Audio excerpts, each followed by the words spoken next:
نحمده ونصلي ونسلم على رسوله الكريم. أما بعد فأعوذ بالله من الشيطان الرجيم. بسم الله الرحمن الرحيم. وقطعناهم في الأرض أمما منهم الصالحون ومنهم دون ذلك. پارہ نمبر 9 سورہ آراف،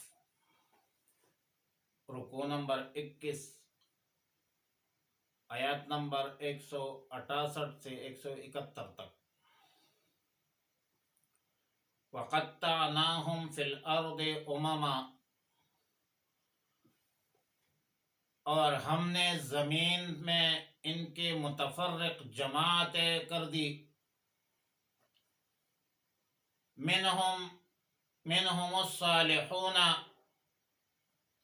بعض ان میں نیک ہے. ومنہم دون ذالک،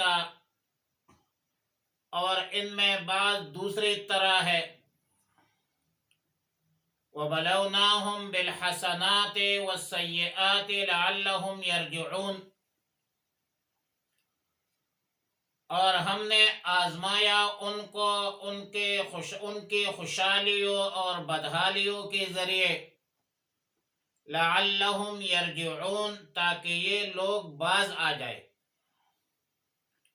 فَخَلَفَ مِن بَعْدِهِمْ خَلْفٌ وَرِثُوا الْكِتَابَ، پھر اس کے بعد ایسے ناخلف آ گئے جو کتاب کے وارث بنے. يَأْخُذُونَ عَرَضَ هَذَا الْأَدْنَى، لیتے تھے اسباب اس ادنا زندگی کا. وَيَقُولُونَ سَيُغْفَرُ لَنَا، اور کہتے تھے کہ ہم کو معاف کیا جائے گا. وَإِن يَأْتِيهِمْ عَرَضٌ مِثْلُهُ يَأْخُذُوهُ، اور اگر ان کے پاس اسی جیسا اور سامان آ جائے تو اسے لے لیتے تھے. أَلَمْ يُؤْخَذْ عَلَيْهِمْ مِيثَاقُ الْكِتَابِ، کیا ان سے کتاب کا یہ عہد نہیں لیا گیا تھا؟ أَلَّا يَقُولُوا عَلَى اللَّهِ إِلَّا الْحَقَّ، کہ اللہ کی طرف سے حق کے سوا کسی بات کی نسبت نہ کرو. وَدَرَسُوا مَا فِيهِ، اور انہوں نے اس کو پڑھ لیا تھا جو کتاب میں تھا. وَالدَّارُ الْآخِرَةُ خَيْرٌ، اور آخرت کا گھر ان لوگوں کے لیے بہتر ہے. لِلَّذِينَ يَتَّقُونَ فَلَا تَعْقِلُونَ فَلَا تَعْقِلُونَ، جو ڈرتے ہیں. افلا تعقل، کیا تم سمجھ نہیں رکھتے. والذین یمسکون بالکتاب واقاموا الصلاۃ، اور جو لوگ مضبوطی سے کتاب کو پکڑتے ہیں اور قائم کرتے ہیں نماز. انا لا نضيع اجر المصلحین، بے شک ہم اصلاح کرنے والوں کا ثواب ضائع نہیں کرتے. وَإِذْ نَتَقْنَا الْجَبَلَ فَوْقَهُمْ كَأَنَّهُ ظُلَّةٌ، اور جس وقت اٹھایا ہم نے پہاڑ گویا کہ وہ سائبان تھا. وَظَنُّوا أَنَّهُ وَاقِعٌ بِهِمْ، اور انہوں نے یقین کر لیا کہ وہ ان پر گرنے والا ہے.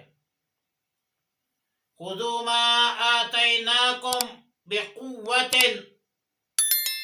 پکڑ لو مضبوطی کے ساتھ جو ہم نے تمہیں دیا. وَاذْكُرُوا مَا فِيهِ لَعَلَّكُمْ تَتَّقُونَ، اور یاد کرو اس میں جو کچھ ہے تاکہ تم تقوی اختیار کرو. مذکورہ آیاتوں میں سب سے پہلے تو یہودیوں کے احوال کا تذکرہ ہے کہ اللہ تعالی نے ان یہودیوں کو منتشر کر دیا ہے، دنیا کے مختلف علاقوں میں رہائش پذیر ہے، سکونت اختیار کی ہے اور اجتماعی نظام سے محروم ہے جو اللہ کا انعام ہے۔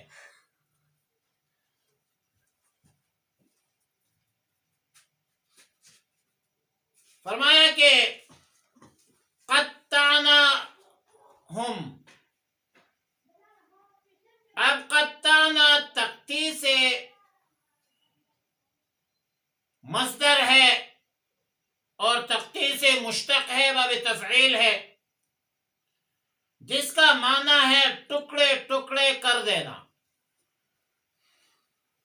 اور اممن یا امما امتن کی جمع ہے، جس کا معنی ہے ایک جماعت، ایک فرقہ، ایک گروہ۔ اور مطلب یہ ہے کہ ہم نے یہود کے قوم کو ٹکڑے ٹکڑے کرۂ ارض پر مختلف حصوں میں تقسیم کر دیا ہے۔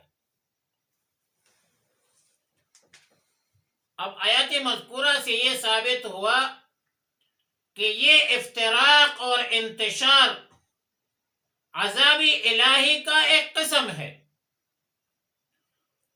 اور مسلمانوں پر تو اللہ کا احسان ہے، عظیم احسان ہے کہ مسلمانوں کو اجتماعی قوت اور اجتماعی نظام نصیب ہوا،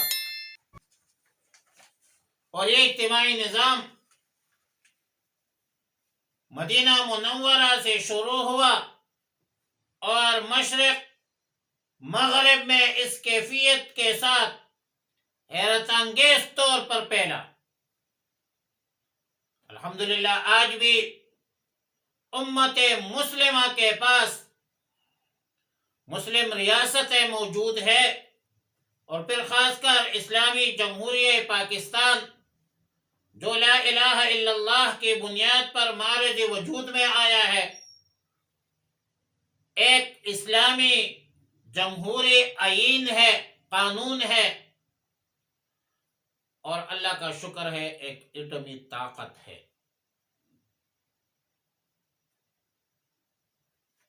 مسلمانوں کے مقابلے میں یہودیوں نے فلسطین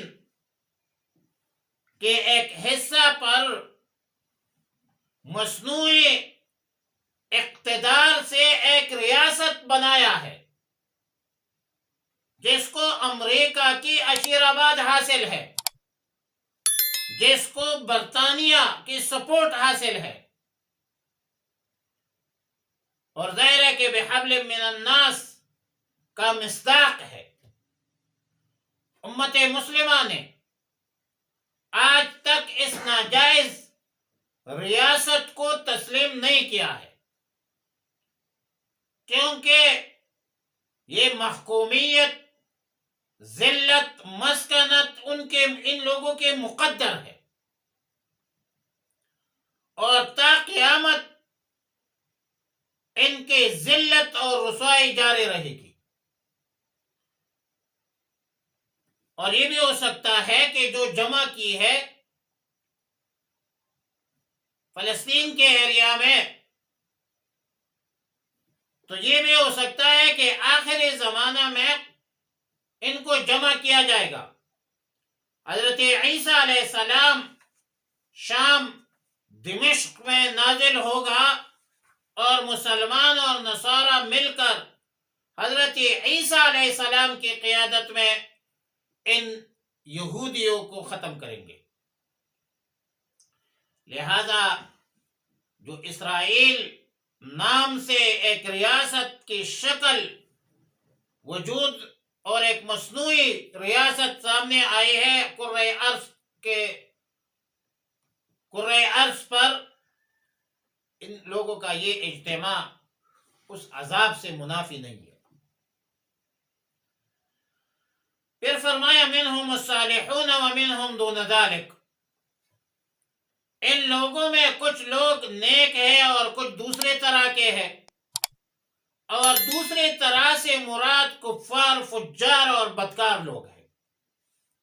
مطلب یہ ہے کہ یہودی سب ایک طرح کے لوگ نہیں ہے، کچھ نیک بھی ہے، اور اس نیک لوگوں سے مراد وہ لوگ ہیں جو تورات کے زمانے میں احکام تورات کے پابند تھے، اور جب ظاہر ہے کہ تورات پر عمل درآمد کے حوالے سے پابند تھے، تو پھر رسول اللہ اور کتاب اللہ پر ایمان بھی لایا ہوگا، کیونکہ تورات میں تو رسول اللہ مبارک صلی اللہ علیہ وسلم کی علامات روز روشن کی طرح آیات یعرفونہ کما یعرفون ابناءہم، تو وہ یہودی قومیت، یہود تو ایک قوم ہے، اور قومیت کی بنیاد پر انہوں نے اپنا ایک سلسلہ شروع کیا ہے، تعصب ہے ان کے اندر، تو ظاہر ہے کہ یہودیت سے تو بطائب ہو کر ایمان کے جذبہ سے سرشار ہوا ہو، ایمان پر مشرف ہوا ہو، تو یہ منہم الصالحون وہ لوگ ہیں جیسا کہ عبداللہ ابن سلام رضی اللہ تعالیٰ عنہ۔ وَبَلَوْنَاهُمْ بِالْحَسَنَاتِ وَالسَّيِّئَاتِ، اللہ تعالیٰ نے فرمایا ہم نے ان لوگوں کو، بنی اسرائیل کو، اچھے حالتوں میں اور برے حالتوں سے آزمایا، ان دونوں کو، ان یہودیوں کو، اور اسی لیے آزمایا کہ یہ لوگ اپنے حرکات سکنات سے باز آ جائے، لعلہم یرجعون، اور دو طریقوں پر امتحان لیا گیا۔ نمبر 1 احسانات، انعامات کر کے، اور نمبر 2 تکالیف، مصائب، غربت، افلاس، فقر و فاقہ۔ لیکن یہ بدبخت یہودی دونوں امتحانات میں ناکام ہوئے۔ جب اللہ تعالی نے نعمتوں سے مالا مال کیا، مال و دولت کی فراوانی ہوئی، تو کہنے لگے کہ ان اللہ فقیر ونحن اغنیاء، اور جب غربت، افلاس میں مبتلا ہوئے، تو پھر وہ کہنے لگے کہ ید اللہ مغلول، اللہ کے ہاتھ تو باندھے ہوئے، ہمیں کچھ دے نہیں رہی ہے۔ اور پھر اس کے بعد فخلف من بعدہم خلف ورثوا الکتاب، پہلا لفظ ہے خلف، جو مشتق ہے خلافت سے، پہلے ماضی کا صیغہ ہے جس کا معنی ہے قائم مقام اور خلیفہ اور نائب۔ دوسرا لفظ ہے خلف، مصدر ہے، مفرد اور جمع کے لیے یکساں استعمال ہوتا ہے، لیکن خلف بسکون اللام اکثر بورے خلیفہ کو بورے نائب کے لیے استعمال ہوتا ہے، جنہوں نے اپنے بڑوں کے طرز عمل کو چھوڑ چکا ہے، طرز عمل کی مخالفت کی ہے، بڑوں کے مخالف سمت پر چل پڑے ہیں، اور خلف ان سے مراد وہ نائبین ہے جو اپنے بڑوں کے نقش قدم پر چلتے ہو۔ ورث الکتاب وراثت سے مشتق ہے وہ چیزیں جو مرنے والوں کے بعد زندوں کو ملتے ہیں، اور لفظ عرض سامان کے معنی پر بولا جاتا ہے، اور ھذا الادنی میں ادنا دنو سے مشتق ہے۔ اس صورت میں ادنا کا معنی اقرب ہوگا، وَلَمْ يَبْقَ سِوَى الْعُدْوَانِ دِنَّاهُمْ كَمَا دَانُوا، اور اسی کا مؤنث دنیا ہے۔ دنیا کو دنیا اسی لیے کہا جاتا ہے کہ آخرت کے مقابلے میں یہ جہاں انسان سے زیادہ قریب ہے۔ اور دوسرا احتمال یہ ہے کہ یہ لفظ دناعتن سے مشتق ہے، جس کا معنی ہے ذلت۔ تو معنی یہ ہوگا کہ دنیا اور اس کے سب سامان بمقابلے آخرت کے حقیر ہے، ذلیل ہے۔ اور آیت کا معنی یہ ہوگا کہ پہلے دور کے یہودیوں میں دو قسم کے لوگ تھے، نیک صالح پابند شریعت، اور کچھ لوگ نافرمان فاسق فاجر تھے۔ مگر ان کے بعد جو لوگ ان کے نسل میں ان کے خلفاء اور قائم مقام اور تورات کے وارث بنے، انہوں نے اللہ کی کتاب کو سوداگری کا مال بنا دیا اور اللہ کی کتاب میں تحریف کر کے اہل غرض سے، اہل عرض سے، اہل ثروت سے، مال و دولت سے مالا مال لوگوں سے انہوں نے رشوت لینا شروع کیا، اور پھر کہتے تھے سیغفر لنا، مطلب اگرچہ ہم نے گناہ کی ہے مگر ہمارا یہ گناہ بخش دیا جائے گا۔ اس طرح آج کل مسلمان رشوت لیتے ہیں، پھر کہتے ہیں اللہ مالک ہے، اللہ غفور الرحیم۔ ایسے بدبخت لوگ تھے کہ گناہ بھی کرتے تھے، تحریف بھی کرتے تھے، اور مغفرت کی بھی طلبگار تھے۔ اور بدبختی تب ہوتی ہے کہ ایک بندہ گناہ کو گناہ نہ سمجھے، اور اسی بنیاد پر اللہ نے سرزنش کی ان کی کہ وَيَأْتِيهِمْ عَرَضٌ مِثْلُهُ، یعنی ان کا حال یہ ہے کہ اللہ کی مغفرت میں، بخشش میں کوئی شک نہیں ہے اور حق ہے، اللہ بخشنے والا ہے، اللہ غفور الرحیم ہے، مگر توبہ کے بغیر مغفرت نہیں ہوتی۔ اور آیت نمبر 170 میں فرمایا وَالَّذِينَ يُمَسِّكُونَ بِالْكِتَابِ، جن لوگوں نے خوب پکڑا ہے کتاب کو اور نماز کو خضوع کے ساتھ، آداب و شرائط کے ساتھ، پابندی کے ساتھ پڑھتے ہیں، تو بے شک اللہ نیکی کرنے والوں کا اجر ضائع نہیں کرتا۔ اور آیت نمبر 171 میں فرمایا کہ وَإِذْ نَتَقْنَا الْجَبَلَ فَوْقَهُمْ، نتقنا نتق سے مشتق ہے، جس کا معنی ہے کھینچنا اور اٹھانا، اور سورہ بقرہ میں نتقنا کی بجائے رفعنا کا ذکر ہے، وَرَفَعْنَا فَوْقَكُمُ الطُّورَ۔ اور آیات میں ذُلَّ ذِلٌّ سے مشتق ہے بمعنی سایہ یا صاحبان کے معنی پر، لیکن سایہ اور صاحبان میں حضرت الاستاذ مولانا شیر علی شاہ صاحب دامت رحمت اللہ تعالی علیہ فرمایا کرتے تھے کہ سایہ اور صاحبان میں فرق ہے، کہ سایہ کی ستون نہیں ہوتی اور صاحبان کی ستون ہوتی ہے، جیسا کہ خیمہ ہے۔ بہرحال آیات کا معنی یہ ہے کہ وہ وقت یاد کرو اے بدبختو، اے بنی اسرائیلو، کہ جب ہم نے تمہارے سروں پر پہاڑ معلق کر دیا تھا، اور اے بنی اسرائیل آپ سمجھے کہ ہم پر یہ پہاڑ گر رہا ہے،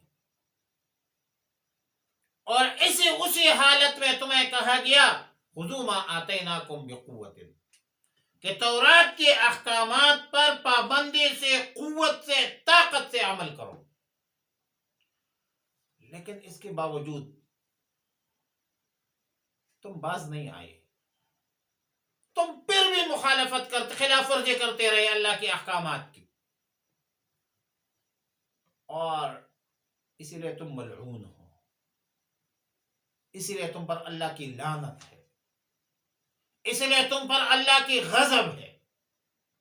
ہاں البتہ یہاں پر ایک چھوٹا سا سوال کہ لا اکراہ فی الدین، دین میں زبردستی نہیں ہے، تو پھر بنی اسرائیل کو دین یا تورات قبول کرنے پر کیسے مجبور کیا جا سکتا تھا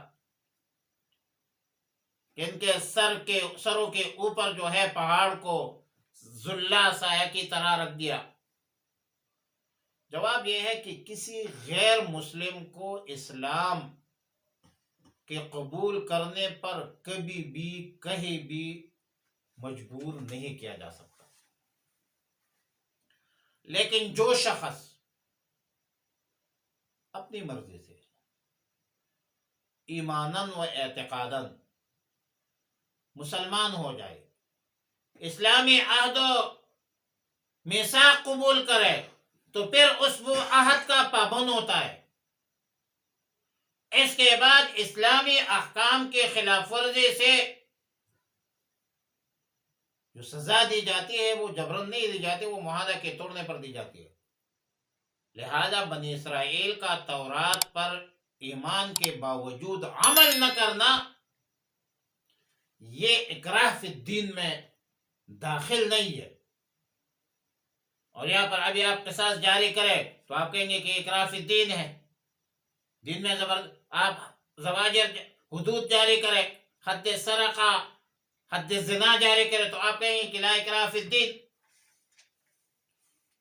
لہذا بنی اسرائیل پر جو تورات، بنی اسرائیل پر جو عمل درآمد کرنے کے لیے خذوا ما آتیناکم بقوۃ کا لفظ آیا ہے، یہ لا اکراہ فی الدین میں داخل نہیں ہے۔